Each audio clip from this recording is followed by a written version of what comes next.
Halo teman-teman, ketemu lagi dengan aku Niken. Sekarang aku mau bikin tutorial tentang bagaimana cara pelaporan SPT tahunan bagi orang pribadi yang berasal dari satu pemberi kerja. Teman-teman yang masih kesulitan bisa ikuti ya bagaimana cara-caranya. Aku buat step by step. Yuk, ikuti langkah-langkahnya.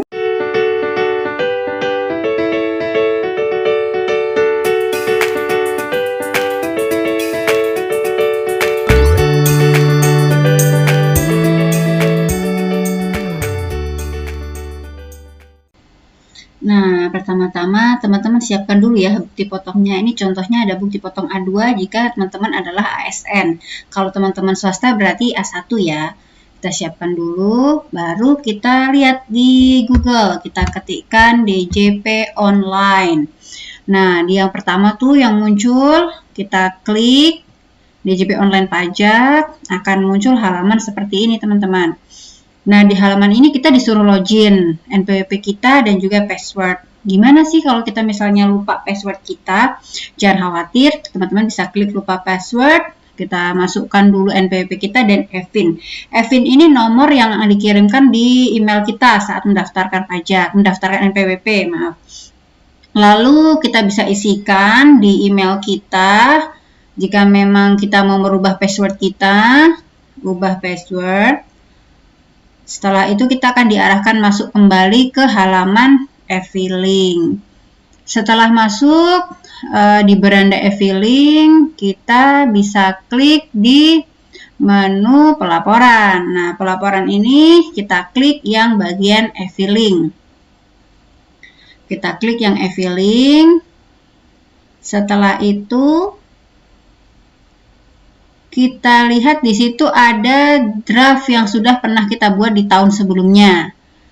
Sudah kita buat di tahun sebelumnya, tahun 2020. Saat ini saya akan melaporkan untuk SPT tahun 2021. Lalu mulai kita dengan panduan kita buat SPT-nya. Kita jawab pertanyaannya satu persatu.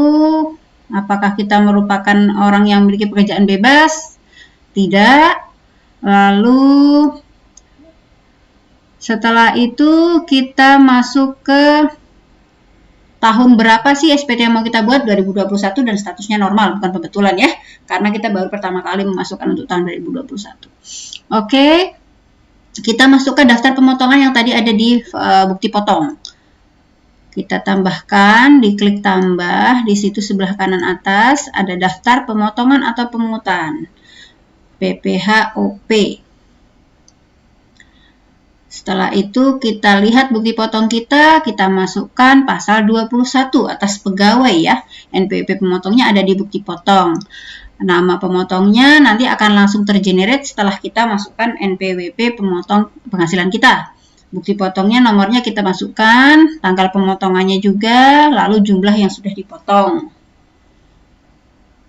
Setelah itu kita masukkan penghasilan neto, ini ada di nomor 15 dari bukti potong ya teman-teman. Kita masukkan penghasilan netonya berapa dari penghasilan kita setahun.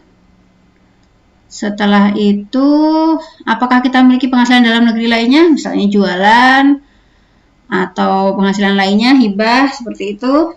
Jika tidak ada maka jawab tidak. Penghasilan luar negeri juga jika memang ada ditulis diklik iya, kalau tidak kita klik tidak. Setelah itu kita masuk ke step berikutnya.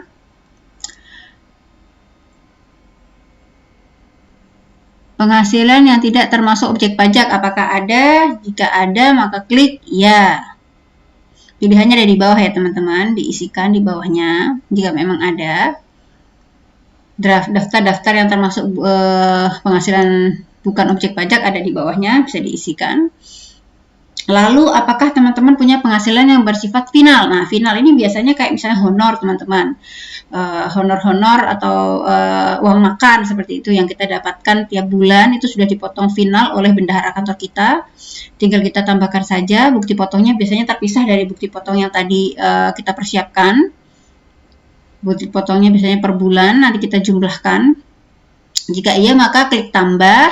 Masuknya kemana? Jika memang itu honorarium maka biasanya nomor 6. Masuk ke klik nomor 6, honorarium, lalu berapa DPP-nya di situ sudah tertera, kita tinggal salin saja, kalau memang banyak tinggal kita jumlahkan. Kita jumlahkan termasuk jumlah PPh terutang yang sudah dipotong juga. Setelah itu, kita lanjut ke step berikutnya.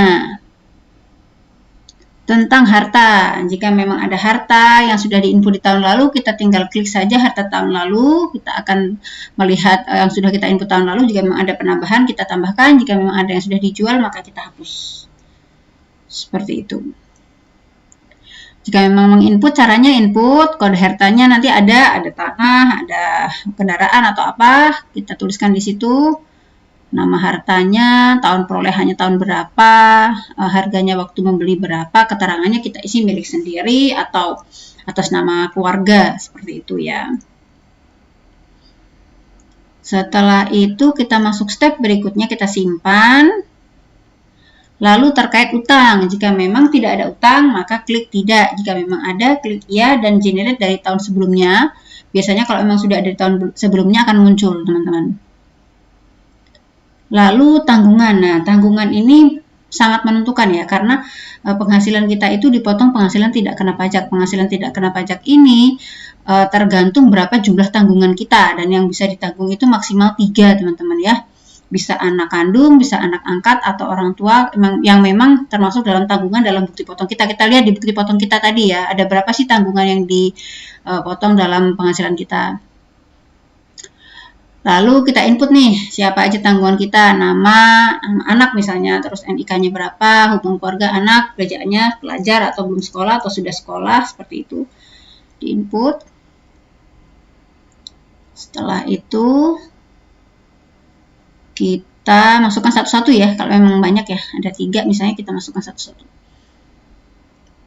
Lalu, apakah ada zakat? Nah, zakat ini hati-hati teman-teman. Kalau memang teman-teman membayarnya bukan ke Basnas, bukan ke lembaga-lembaga yang ditunjuk oleh pemerintah, maka sebaiknya teman-teman jawab tidak saja, karena akan menyebabkan masalah di belakang hari gitu ya, ketika teman-teman mengatakan iya, dan itu sebenarnya tidak diakomodir sebagai pengurang pajak kita gitu ya, zakat yang tidak dibayarkan di lembaga-lembaga terpilih, seperti itu.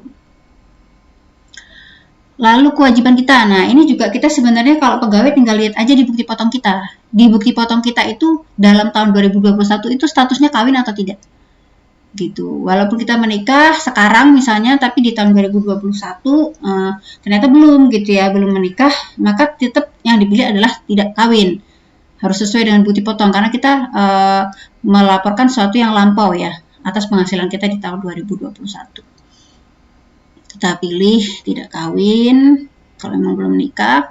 Nah, ini apakah ada pengembalian pasal 24 dari penghasilan luar negeri? Maksudnya adalah ketika kita memiliki penghasilan di luar negeri dan sudah dipotong pajak di luar negeri, nah itu boleh dikreditkan sebagai pengurang pajak kita di sini.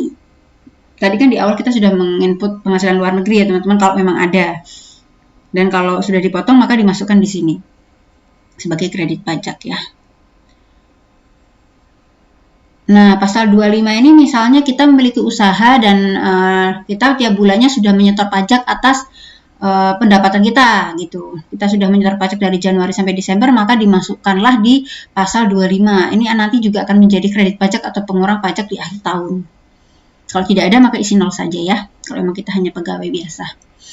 Lalu kita lihat di situ hasilnya apa? Ini penting sekali ya teman-teman. Nihil, lebih bayar atau kurang bayar. Kita lihat dari penghasilan kita total dikurangi penghasilan tidak kena pajak, maka terdapat penghasilan kena pajaknya berapa, dikalikan dengan tarif pajak kita berapa, dikurangi dengan kredit pajak yang sudah ada, apakah masih kurang bayar atau lebih bayar atau nihil. Nah, saya sudah membahas di video saya sebelumnya bahwa efek dari pelaporan kurang bayar, lebih bayar, dan nihil seperti apa gitu ya. Sebaiknya memang kalau dari pemberi satu pemberi kerja nihil saja gitu. Seharusnya memang harusnya nihil karena sudah dipotong semua oleh perusahaan ya.